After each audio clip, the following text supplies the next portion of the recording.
Bonjour. Good morning. Hey, that sounds a bit better. But you know... He said good morning. Please. No, still. Good morning. Right. Jambo. I thought we knew how to say it in several languages already. But you know, with the kind of applause you are getting in this continent, you don't give that to people because they begin having other ideas with, you know, other kinds of temptations. Politics is not far from wherever we are, but that was a joke. Thank you very much, Khalil and Teresai, for this great facilitation. And thanks to the Lebu dancers who've treated us to this, you know, this wonderful dance of this place. Very specific to this part of the country and to the Lebu community in particular. It's a great pleasure to welcome everyone to this fourth edition of the African Philanthropy Conference. I'd like to recognize everybody here, the partners we are organizing this conference with for the fourth time. All the organizations have been mentioned. The representative of Wits University, Professor Milford Soko, who is traveled all the way from South Africa to represent his university. Our elders, the founders of this community, those who have played pioneering roles in this community, many of whom are in the room here, and we are very happy and proud to have them with us today. Just to name a few, Akwasi, Jerry, Natalia, Janet, and all the others. Sarah, of course. Colleagues and friends, it is a moment in this world when people are wondering actually where this world is heading, right? What one hears every day is that the world is at the edge, at a tipping point, that things cannot continue as they have functioned so far, and all kinds of ways of describing the current moment is something we are used to hearing. The world is on fire, it's just one expression. We are living in catastrophic times. But that we knew. We knew from all that we are seeing and from all that we are hearing, but also from what we are experiencing in our daily lives. That the situations are difficult and things cannot continue as before. We also knew that Africa has more than its fair share of the problems of this world and of the catastrophes that we are living in.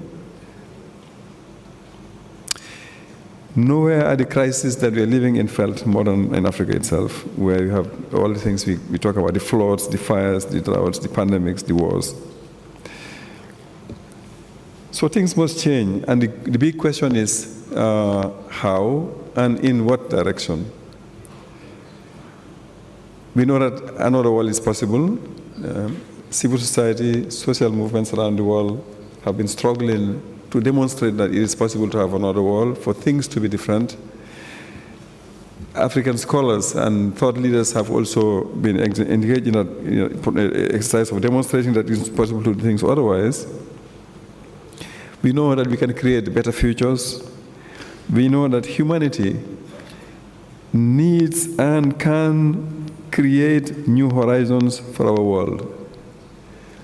We also know that the business we are engaged in, most of us, philanthropy, that transformative philanthropy itself is actually about that. It's about creating better situations and creating a better world for everyone.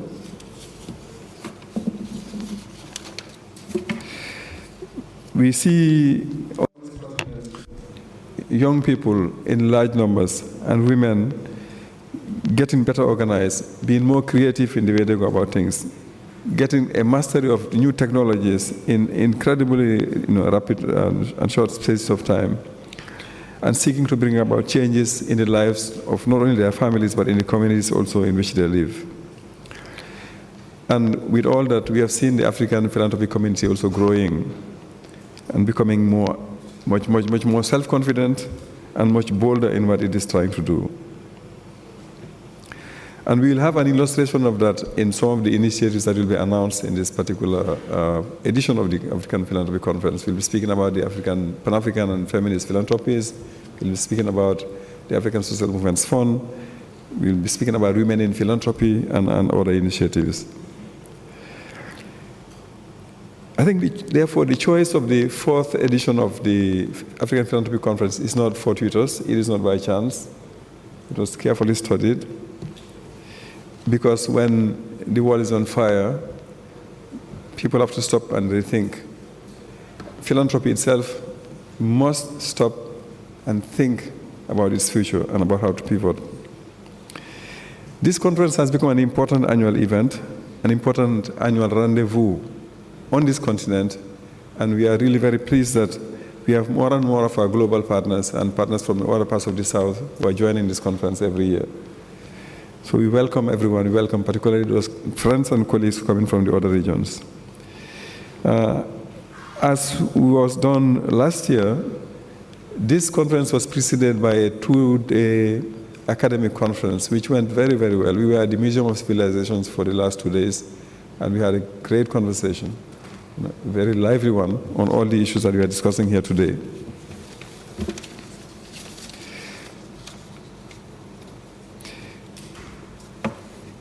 The conference also provides us with an opportunity to celebrate some of the people who have played, key roles in the building of this community of philanthropy. The conference itself is part of that community building process. And acknowledging and recognizing the contributions of some of the people who have played pioneering roles is one of the things that we began doing in 2021, by recognizing our senior brother Akose Edo, who is here with us today. And then last year we had an award given to Gracia Machel. And this year we'll also be recognizing and acknowledging the contribution of another great person. I'll keep the name until the time comes for that to be done. But just to say that this is an important part of the things we will be doing here too. We will be celebrating our own. We'll also be having great moments. We had a very beautiful dance this morning. We'll have great musicians, great philanthropists from this country coming to this conference as well. People from the sports world, people from the music industry. Yusuf Nur's name has been mentioned. He was supposed to join us at this opening ceremony, but we will be seeing him tomorrow instead for some reasons that held him back today. Baba Mal's name was mentioned. Baba Mal will be playing for us at the opening ceremony this afternoon. I would also like to take the opportunity to acknowledge Berita, who is in the room here with us. Berita played in this.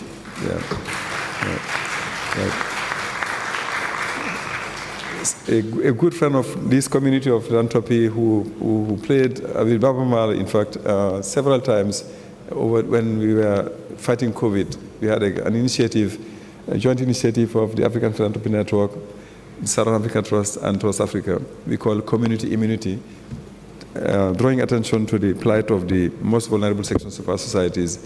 And one of the things we did was to have a series of concerts, and Berita and Baba Mal and a number of others played, even Chaka Chaka among them. So thank you very much for coming to join us here today again. We have Killer Ace also is in the room, who will be playing. Aita Senghor will also be playing at this conference. And I would like to congratulate and thank all of them. So on behalf of Trust Africa and all the members of the consortium, they will be speaking to you in a little while. I just want to say, bienvenue au Senegal, bienvenue au pays de la Teranga. Welcome to Senegal. Welcome to the country of Teranga. Some of you arrived in the early hours of this morning. I was just speaking to Jibril Fall, who landed at 3 a.m. and he's in the room here because he didn't want to miss this ceremony.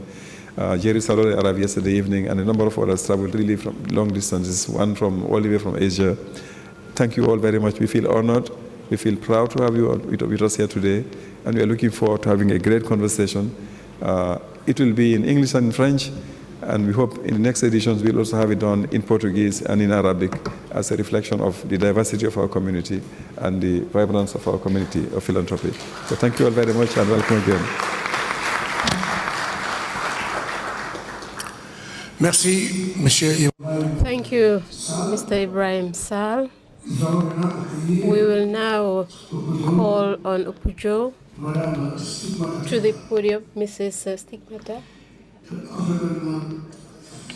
Philanthropy Network.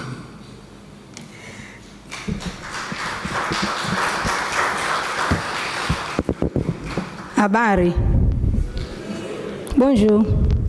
Comment ça va? How are you, everyone? Keep on, that smile should keep running through the days in Saly. My brother Brima had invited all of us, and I'm not going to repeat what he has said. On behalf of myself and my colleagues, what I want to say is to stress on the fact that we are so grateful you're here, so very grateful you have prioritized this space and join us for this very important conversation for the continent. And importantly, I would like you to claim the space. It is your meeting, it is your space. Please claim it, network, share. Make sure you go back with at least 3 a.m. Partners, at least 2 or 3 from this meeting, because that is how we continue to collaborate and build a movement that is talking about and promoting the voice and action for Africa philanthropy. And over and above all, what I wanted to stress on is the fact that if the structures of philanthropy in Africa will continue to appease the government, the donors, and community alike, then we are going to continue to benefit those who have power and those who have everything, and we are going to continue to widen the gap between them and those who do not have it. And for that, I would like to request that during the days here in Saly, we all reflect on our own personal and relational powers and see how we can exercise that in different modes of practices of philanthropy we represent, to see that the change towards the environment and the conditions we want is coming through. That is all what I wanted to share. Thank you. Welcome all.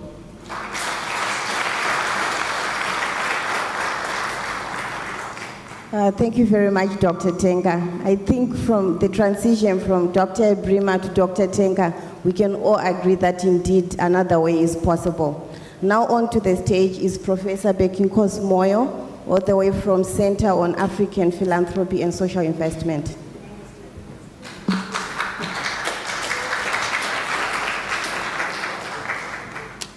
Okay, thank you so much. Good morning. I was thinking that we are going by the order of our sitting, but I was disrupted, so that's fine. We are here safely so. There were fears and concerns about safety, and I think rightfully so. But so far, we have not received any concerning developments regarding conference delegates. And so we should really be here assured that so far we are good. Having said that, as the organizers, I think we had different fears and concerns. Some of these will we maintain the momentum from the last conference that was held in Johannesburg in 2022? That's always one of the biggest issues for people who are organizing annual conferences. Are you able to maintain the momentum? Secondly, given the economic conditions and the poor performances of our countries, are we able to bring together a sizable number of delegates?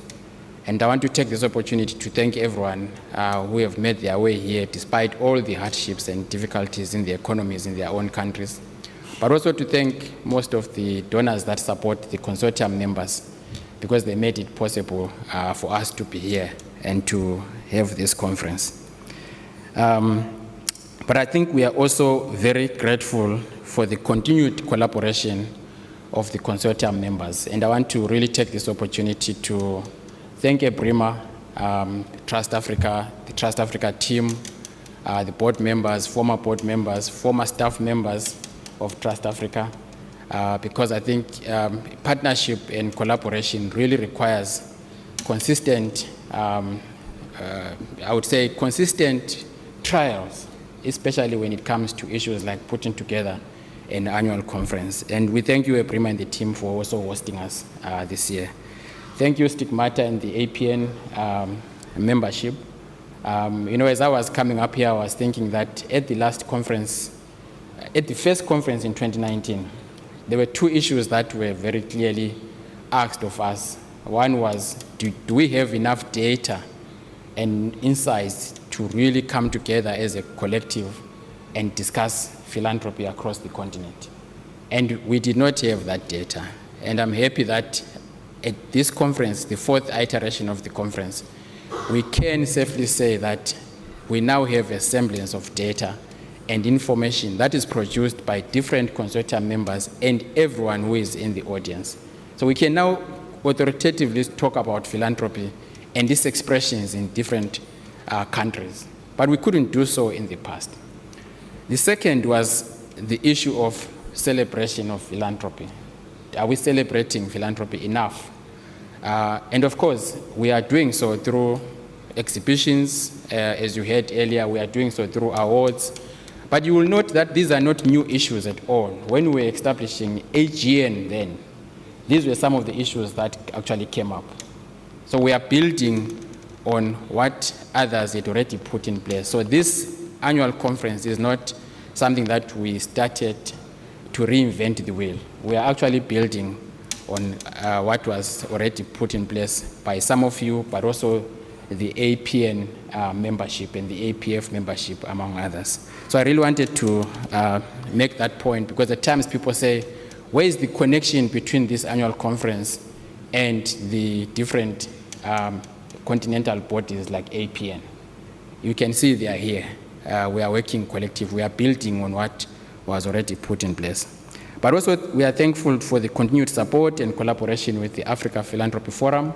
Thank you, Mosun and the team. Again, those of you that know the genesis of the several platforms in the continent will appreciate that we are all working as a collective, at least under the auspices of this conference and other collaborative initiatives, research, etc., etc. I also want to pay tribute to the East Africa Philanthropy Network. We just recently concluded a conference that Evans hosted in Zanzibar, which was a huge success. And some of us are still recovering from, the magnitude of the attendance, but also the richness of the discussions that took place there. And it's always challenging when you are organizing a conference with somebody who has just done a successful conference. And as you are planning, he's busy telling you about how scared he is about this conference coming up. Is it going to be a success? But you have just done a successful conference yourself. And that's what Evans kept doing to us every time we are meeting. But that was useful to us because we knew that we were building on the conversations that had taken place in Zanzibar. And as we are going to look at the program, you will see that we have tried to build a synergy from the last conference in Zanzibar to what is going to be happening today. We want to make it a deliberate action for us to be able to collect dots first and then connect them. And we have done that with the East Africa Philanthropy Conference. Hopefully we're going to do that with the other networks that are here. But we are also making a connection with our global colleagues. You will see that there's a panel coming up, I think, either tomorrow or Friday, that is focusing on international cooperation. And that panel is a bridge between the events and the discussion that took place at the Filia conference in Croatia. And we say it is important for us to connect those dots and make sure that we take that conversation to the platform here. And we are going to be doing so, tomorrow. And I think that's important because I think that's also leading us to thinking about the connections globally and what role African philanthropy plays in the global world. We are not an isolated island in Africa. And thank you to the Southern Africa Trust Alice couldn't make it, but Raymond is here representing the Southern Africa Trust. So I really wanted to pay tribute to the consortium members because they've been journeying together for 4 years now. And hopefully we are going to have more partners joining us as we go forward. So this is also an open invitation for members that might want to be part of the consortium to actually join us, because we really want this to be a collaborative effort where at least once in a year we forget about what we do in our individual institutions and come together as a collective.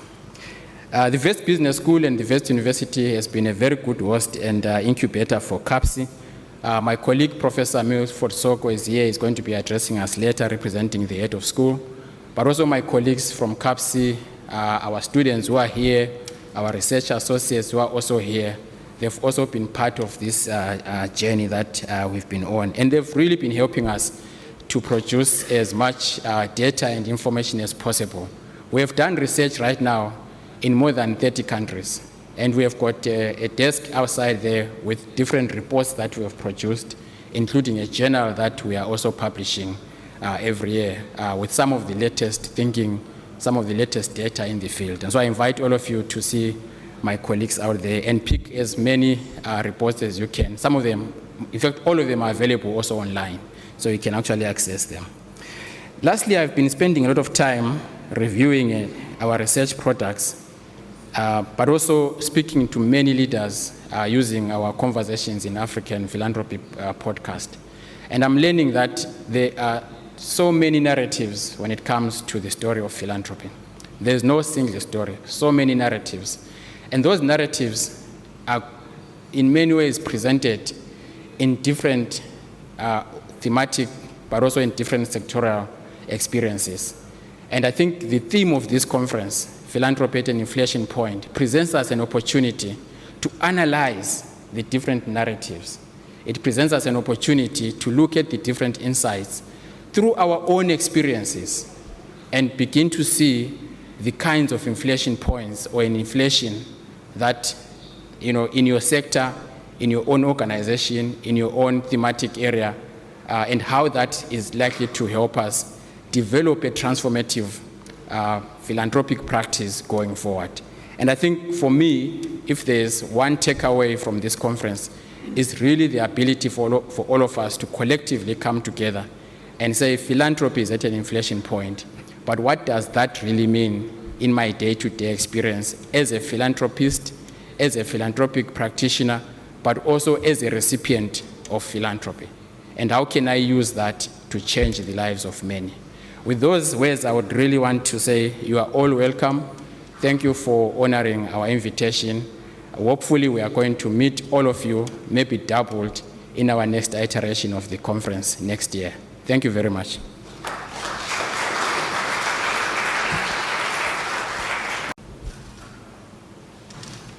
Merci. Thank you, Becky Nkosimoyo from the Center on African Philanthropy and Social Investment. We will now call on Mrs. Mosunu Layode from the African Philanthropy Forum. Bonjour. Good morning. That's my proud French. That's all I have. I'm super excited to be here. I think of all the people on this stage, I'm the most excited. And the reason is because I haven't been at this conference since 2019. As Becky mentioned, the very first was in 2019 in Johannesburg, and then we had the pandemic. We didn't have anything in 2020. In 2021, sorry, we didn't have anything in 2020, yes, and then in 2021, we had it virtually, and then last year we were back in person, but because of visa issues, I couldn't make it to Johannesburg. And I'm here today, even though I traveled almost 6 hours, about the time that it would take me to get to London from Lagos to Dakar. So I'm super excited to be here, but reminded that we have so many issues on the African continent, and that's why it's important for us to continue to come together as a philanthropic community. So welcome everyone. Ibrahima has said a lot. You came from far and near, and we're really honored that you honored our invitation. I would like to say thank you to the keynote speakers that are here, to all the speakers, to the participants, but most importantly, Brima, thank you so much for hosting us. Thank you to Trust Africa, the amazing team. I know you probably haven't had enough sleep in some weeks. We just get on virtual calls once a week, but then you go away and do all this work. So thank you for bringing us all here and ensuring that we're all safe and prepared to have a good, I would say, 3 days together. And for those who got here earlier for the academic conference as well, thank you for coming in early for that.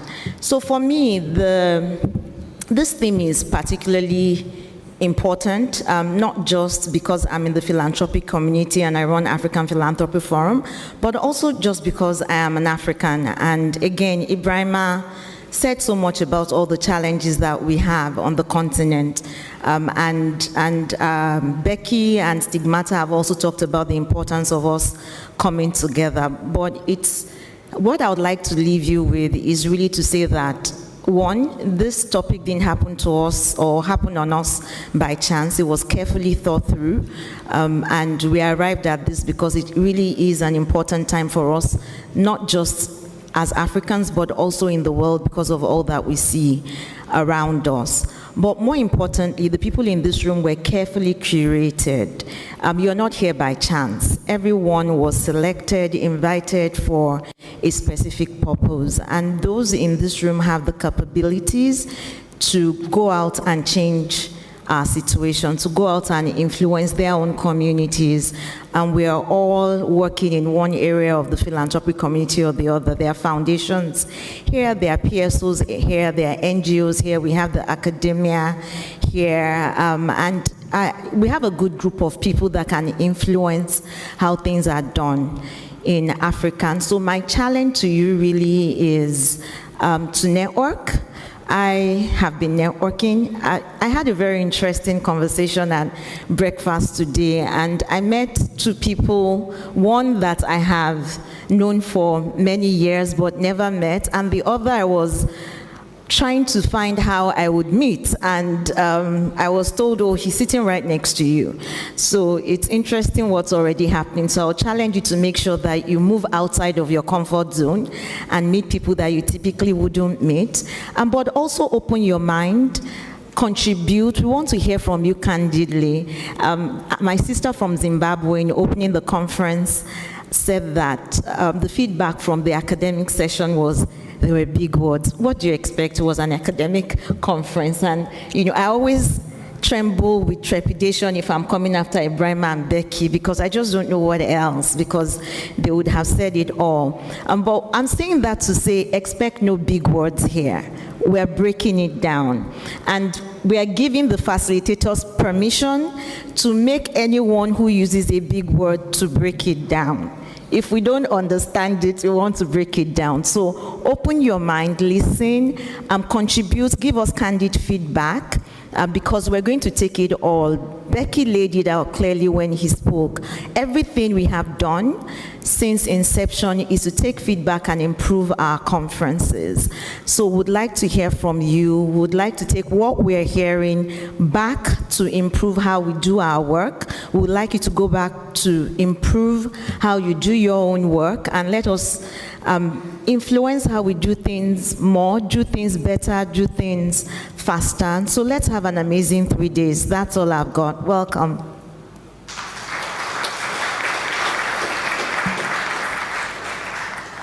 Thank you very much, Mosun. I can assure you the only big word that is going to be recurring is inflection, nothing else. On next to the stage is Mr. Evans Okinyi from East Africa Philanthropy Network. Talking about big words, the first scary word I ever had while growing up and just starting to interact with Kiswahili was the word Salam Alaikum. It really scared me, and it got more scary when the response was like the reverse of the word. And I want us to demonstrate our Africanness in showing how happy we are in being here. And so when we say Salam Alaikum, to those who know and even those who don't know, please just respond in an African way. We are known to always be full of energy, to always be out in our best. So, Salam Alaikum. Brima, I'm not so sure all these guys had breakfast, but it's okay. So it's always good to see the fruits of your labor being demonstrated in the manner that you have. It is such an honor to see all of you here after months of putting in a lot of efforts, a lot of energy in planning for what we are seeing today and the last 2 days, and we are so happy and we are so honored to have you join us in this important convening. I think our continent's philanthropic narrative must not merely exist. I think it must resonate, it must vibrate, and it must inspire on the global stage. As thought leaders in this room today, as advocates in this room today, as ambassadors of giving in this room today, I think our mission collectively is clear. And that mission is to position Africa, one, as a hub of knowledge, two, in terms of the responsiveness to the challenges that we are facing as a leader in innovation, and a beacon that guides not only our continent, but the entire world. And that is why this collaborative that we see here today has a very simple mandate. And what we are trying to do is to see how we can build the philanthropic narrative, how we can strengthen the philanthropic sector from the national levels. Of course, after strengthening communities, we want to see how communities can make development at the national level innovative, development at the national level collaborative, and then escalating those conversations to the regional levels through the blocks which are existing. And then the regional levels can then do and enable us to have the conversation that we are having here today. And that will enable us to build a model that is supported by communities. And that's why we are here. And we are here to demonstrate that we can move beyond the talks into practically demonstrating that collaborations can work. And I am so happy when I see this team because they make us have the hope and the belief that when we come together, big things can happen. A lot has been said, I'm not going to repeat anything, but I want to say that the challenges that we face today are extremely complex. And the road ahead of us, as we know it, is unmapped. When we talk about the inflection point, we stand, the point where we stand at now, the inflection point that we are talking about, is full of uncertainties, but also presents us with a lot of opportunities. And so our collective wisdom, our collective shared vision, and our staunch commitment are the greatest assets that we have. We really want to wish us, as a collective, good days ahead in this conference. And our motto is simple, that we want to see us move beyond the talks, because we attend many conferences, we organize many conferences, but what matters is what do we do from what we will have learned here the next 2.5 days. I think that is what is going to be important. So as we leave here after the conference, as we engage in these conversations, what is important for us to identify is what areas do I, as an individual, as an organization, commit to champion after this conference, because that is what is going to build African philanthropy. Thank you so much, and we wish you the next in the next few days.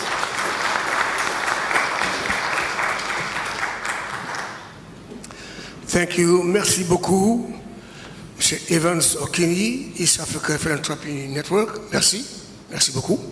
Nous accueillons maintenant. Let us now welcome Mr.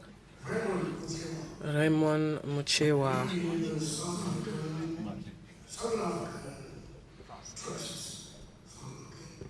Very much. I think being here as part of the panel, I'm learning a lot. Salam alaikum.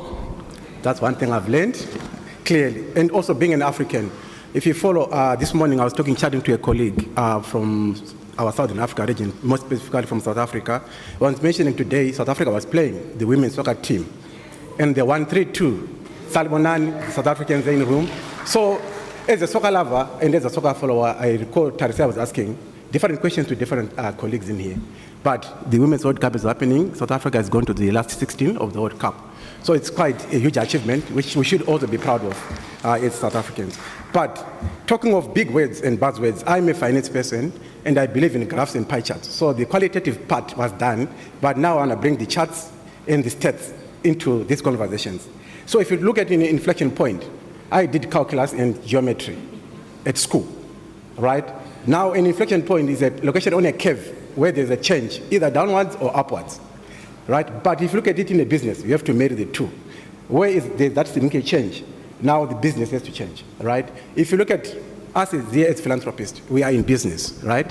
Now, what significant change has happened? In the past 4 years, we're talking of systematic change. We spoke about the COVID-19. Then the last time we were talking of how then do we set the agenda. But now we are talking of the significant change that has happened. If you look in Africa, the economic crisis, right? COVID came, so many disruptions happened.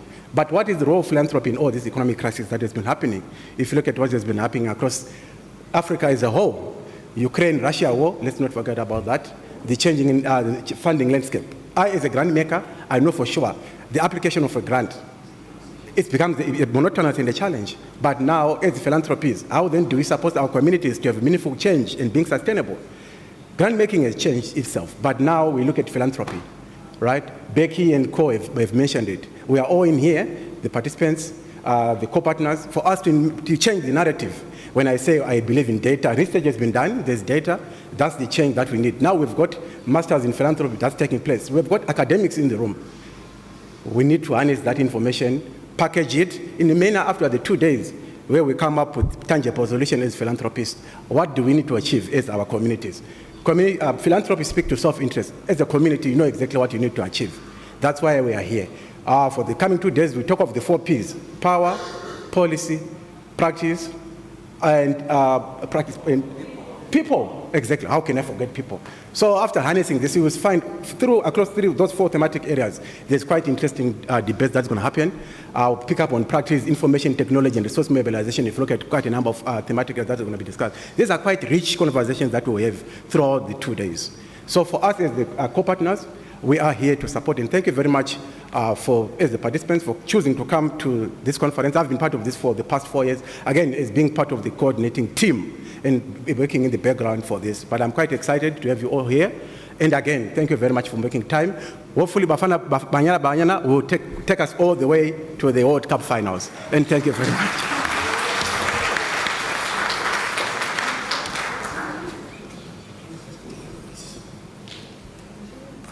Thank you very much to the consortium team. Thank you so much. We really appreciate you. May you kindly give them a big, big round of applause.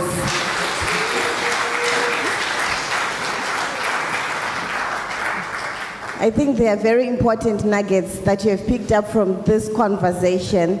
We'll talk about that later, but as they make their way off stage, we'll just ask Dr. Ebrima to remain on stage and usher us onto the next segment where we have our opening keynote address.